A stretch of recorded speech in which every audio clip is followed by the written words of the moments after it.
Hello, everyone. Welcome to BadgerBeat.com. Rob Hernandez along with Jim Polzin, Tom Oates. We're back in the friendly confines of the Kohl Center, but guys, not for long. Out to Anaheim and a Sweet 16 matchup with the Baylor Bears. And Jimmy, let's start with you. What do we know about the Bears? And a lot of people are thinking that we might see Doug McDermott in Creighton, but no such luck. Yeah, I watched that game last night and was not so amazed that Baylor won, but how much they won by and just how much they dominated from the start. It was an impressive performance, and they've done that in both their tournament games. Against Nebraska, did the same thing. Got out early, played really solid defense. Last night they hit, pretty much everything they threw up, and it's another formidable challenge. But this time of year, that's going to be the case. What's a good matchup or bad matchup for the Badgers? These Baylor Bears. Well, I think it's a decent matchup. I think the zone scares you a little bit because they're such a long team. They have some really 6'11" guys with length inside. I think the zones. I think Wisconsin should be a good offense versus a zone, but Creighton is the #1 shooting team in the country, and they bottled up Creighton pretty well. So it'll be interesting. I don't think Baylor has a reputation as a great defensive team, but I think they're playing pretty good defense right now, which is, I think, it goes back to, we said this all last week.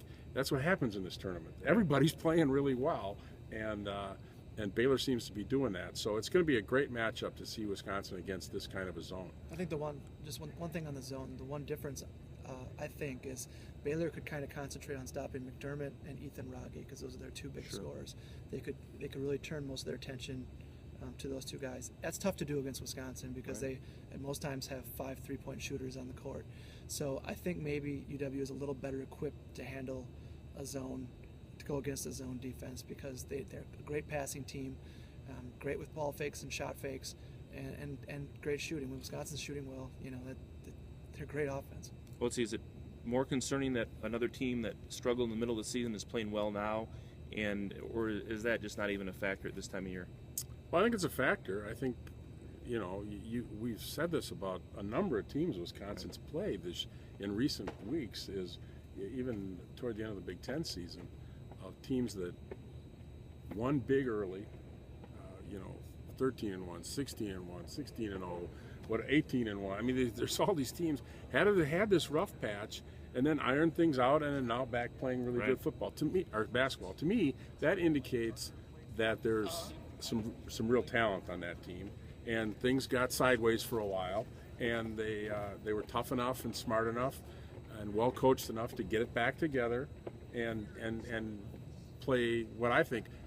Look at Wisconsin, for instance. I think Wisconsin's playing better basketball right now than they were when they were 16-0. And what does that tell you?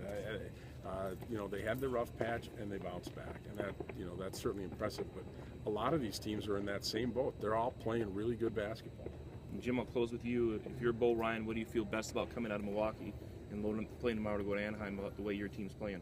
Well, I mean, I think it's good to end that game with arguably their best half of the year. I don't remember too many halves that were better than the one in the second half the other night. So I think this team feels good about itself. I think, again, I don't think the zone scares them. I do think it's going to be a challenge, but I think this team can handle the zone. So I think they're just kind of anxious to keep their season going. I think it's a pretty loose group. I think I mentioned that the other night. It's a loose group. Doesn't really seem to tighten up under pressure, and I think they're happy to keep dancing right now. All right, well, we'll see how much fun the Badgers have in the California sun.